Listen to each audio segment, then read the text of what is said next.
Bansang Pinya. Ang petrolyo sa susunod na linggo. Ayon sa oil industry sources, piso 20 sentimo hanggang piso 40 sentimo ang posibleng dagdag sa kada litro ng diesel. At ang 50 sentimo naman hanggang 70 sentimo sa gasolina.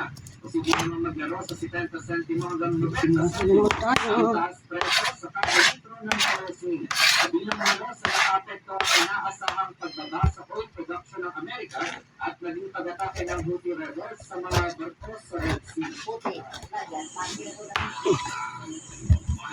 Pansamantala naman sinara ang runway ng Mactan Cebu International Airport ngayong Sabado ng hapon.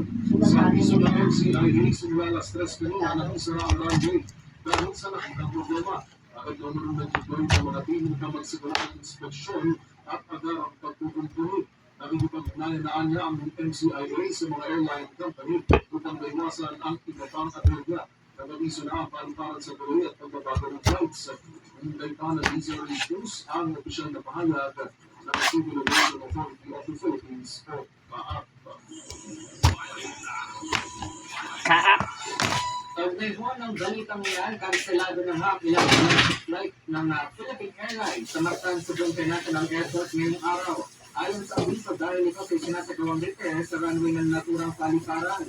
Kabilang sa mga kanseladong flights ang ER-2287 Cebu Bacolod, ER-2365 at 2366 Cebu Davao Cebu, 2238, 2239 Cebu Tacloban Cebu, 2388, 2389 Cebu Iloilo Cebu, 2995, 2996 Cebu Zamboanga Cebu, 2313, 2314 Cebu Cagayan de Oro Cebu, yung din ang 2315, 2316 Cebu Cagayan de Oro Cebu, 2382, 2383 Cebu Siargao Cebu, 2335, 2336 Cebu Butuan Cebu, 2375 Siargao Cebu, 2850 Cebu Manila, at 2681 Busuanga Coron Cebu. Nabisuhan naman ang mga pasahero ng Philippine Airlines na regular na i-check ang status ng kanilang flight.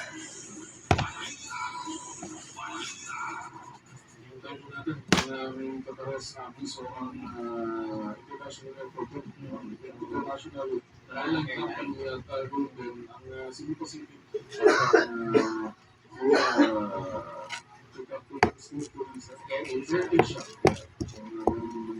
suspension o pagkaantala tuloy sa mga flights. Sa iba pang balita,